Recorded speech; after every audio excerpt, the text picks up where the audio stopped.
నమస్తే, welcome to CCTV. నేను మీ Naresh. Junior NTR Nandamuri నటవారసుడిగా junior NTR కి ఫ్యాన్ ఫాలోయింగ్ తెలిసిందే. అలాంటి జూనియర్ ఎన్టీఆర్ చాలా రోజుల నుంచి రాజకీయాలకు దూరంగా ఉన్నాడు. ఆయన తాత పెట్టినటువంటి పార్టీకి దూరంగా కూడా ఆయన ఉంటున్నారు. అయితే రీసెంట్ గా జూనియర్ ఎన్టీఆర్ ఫ్యాన్ రాసిన లేఖకు ఆయన స్పందించి త్వరలోనే ఫ్యాన్స్ మీట్ పెడతాను, ఆ ఫ్యాన్స్ మీట్ కి సంబంధించి పోలీస్ బందోబస్తు అన్ని కూడా చూసుకుని పెడతాను, ఎలాంటి అవాంఛనీయ సంఘటనలు జరగకుండా అని చెప్పేసి ఆయన ఒక లేఖ విడుదల చేయడం జరిగింది. అయితే ఇప్పుడు జూనియర్ ఎన్టీఆర్ భార్య లక్ష్మీ ప్రణీతను కూడా రాజకీయాలకు తీసుకొస్తున్నాడు ఎన్టీఆర్ అనే ప్రచారం జోరుగా సాగుతుంది. ఈ నేపథ్యంలో మనతో పాటు ప్రముఖ నిర్మాత నటి కుమార్ గారు ఉన్నారు, మాట్లాడదాం. సార్ నమస్తే. సార్ నమస్తే సార్. జూనియర్ ఎన్టీఆర్ కూడా ఫ్యాన్స్ మీట్ పెట్టబోతున్నాడు సార్. రీసెంట్ గా జరిగిన ఇవన్నీ కూడా కార్యక్రమాల దృష్ట్యా ఆయన ఫ్యాన్స్ మీట్ పెడతాను, కఠోర బందోబస్తు నడుమ పెడతాను అంటున్నారు. ఆయన అజెండా ఏముంటది సార్? రాజకీయాలైనా లేకపోతే ఏమైనా ఉంటాయంటారా?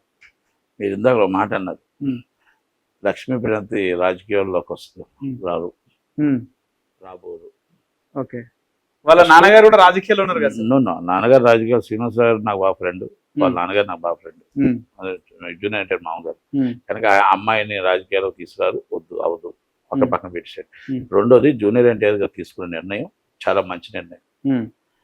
ఆయన ప్రతి ఫ్యాన్స్ కూడా పిచ్చెక్కుతారు.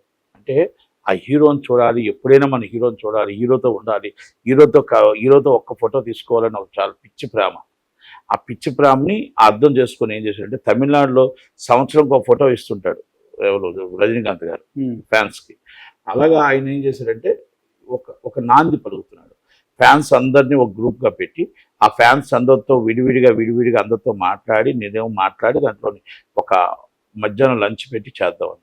అది మన రామ్ చరణ్ గారు కూడా చేశారు. అందరూ వస్తే మధ్యాహ్నం ఇంటికి వస్తే ఆయన పలకరించడానికి ప్రతి వాళ్ళకి లంచ్ పెట్టి పంపించాడు.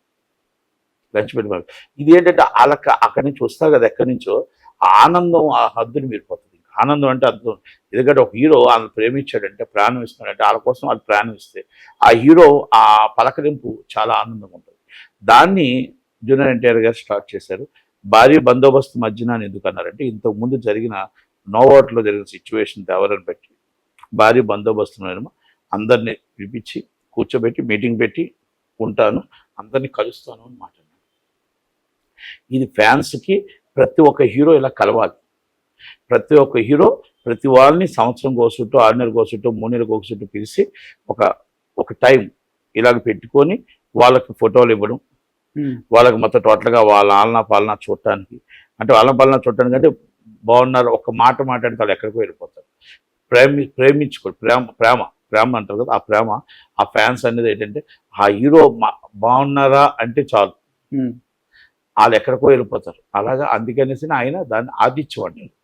అంటే వాళ్ళ ఫ్యామిలీ మెంబర్స్కి ఆయన ఫ్యాన్స్కి ఆదిత్యం ఇస్తున్నాడు. కనుక ఆయన బాటలో ప్రతి ఒక్కరు రావాలని కోరుకుంటూ రామ్ చరణ్ గారు ఆల్రెడీ పెట్టారు మొన్న. అంటే అది వచ్చిన వాళ్ళందరికీ భోజనం పెట్టారు. అలాగే ఆయన ఏంటంటే ఒక మీట్ పెడుతున్నాడు. ఇట్స్ వెరీ మంచి టైం. కనుక అలాగా అందరూ పెట్టాలి, అందరూ హీరోలు పెడితే బాగుంటుంది. చాలా మంచి కార్యక్రమం, మంచి నిర్ణయం, మంచి ఆలోచన. జూనియర్ ఎన్టీఆర్ గారికి ఎందుకు వస్తుందంటే, నందమూరి తారక రామారావు గారి పోలికలు ఆయనకున్నాయి, నందమూరి హరికృష్ణ గారి పోలికలు ఆయనకున్నాయి. ఆయన ప్రజలతోనే ఉంటారు వాళ్ళిద్దరు, అందుకనే ఆ పోలికలన్నీ ఆయనకున్నాయి. కళ్యాణ్ రామ్ గారు వాళ్ళందరూ కలిపి కూర్చొని మాట్లాడి ఆ ఫ్యాన్స్కి వాళ్ళ బాధలు అన్నీ తీర్చుకుంటారు అనేది ఆయన ఆలోచన. కనుక ఆ ఆలోచన ఆయనకి రావడం అనేది మంచి పరిణామం. రాజకీయ ఉద్దేశంతో ఆయన పెట్టట్లే, ఆయన ఫ్యాన్స్ని వాళ్ళని మొత్తం టోటల్గా మన కోసం ఇంత ప్రేమిస్తున్న ఫ్యాన్స్ను కలవడం కోసం పెడుతున్న మీటింగే తప్ప ఇంకొకటి కాదు అనేది మనం తెలుసుకుంటాం. సార్ ముఖ్యంగా మనం చూస్తున్నాం రాజకీయాల్లో జూనియర్ ఎన్టీఆర్ ఆయన 2009లో వచ్చినాడు సార్.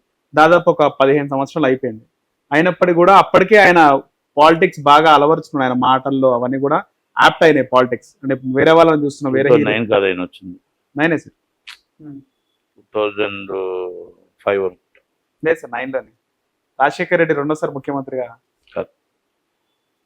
ఫస్ట్ ఆది సినిమా, ఆది కంటే సుబ్బు లేదు సార్, రాజకీయాల్లో కంటుంది సార్. రాజకీయాలు పాలిటిక్స్, ఓకే పాలిటిక్స్ ఇచ్చాపురంలోనే స్టార్ట్ చేసి అవునవును మహాకూటమి 2009.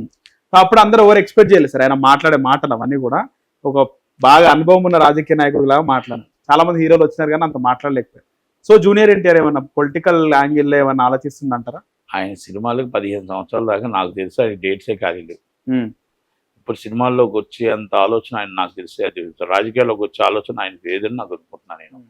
వస్తే ఆయన బీజేపీ లేదో అడుగుతున్నారు, బీజేపీ లేదో మాట్లాడుతున్నారు అని అంటున్నారు. అది ఎంత నిజం ఎంత అబద్ధం, అమిత్ షా గారితో మాట్లాడారు, వాళ్ళత్త పురంధేశ్వరి గారు ఉన్నారు, ఏదో అసలు ప్లానింగ్ ఉంటుంది. తెలంగాణలో ఉన్నటువంటి ముఖ్యమంత్రి రేవంత్ రెడ్డి ఒకప్పుడు ఆయన వెనకాలని అడుగులేసిండు, జూనియర్ ఎన్టీఆర్ వెనకాల అడుగులేసింది తెలుగుదేశంలో. ఇప్పుడు తెలంగాణలో ఆయన పొలిటికల్ స్టార్ట్ చేస్తే వేవ్ అలాగ ఉంటది అని చెప్పి చాలా మంది మాట్లాడుతున్నారు. రాజకీయాలకు ఒకటి ఉంది, రాజకీయం డిఫరెంట్, సినిమా షూటింగ్స్ డిఫరెంట్.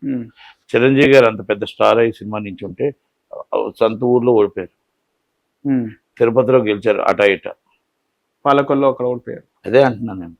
ఎందుకంటే ఒక బండారు పేరు లేడీస్ బండారు ఉషారా అని అనుకుంటాను, ఆమె మీద ఓడిపోయారు. రాజకీయంకి సినిమా ఫీల్డ్కి చాలా దూరం.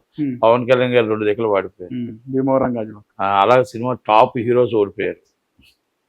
కనుక రాజకీయం వేరు, సినిమా ఫీల్డ్ వేరు. ఇప్పుడు అప్పుడే ఎన్టీఆర్ రాజకీయాల్లోకి రాదు. రాదు. Right sir.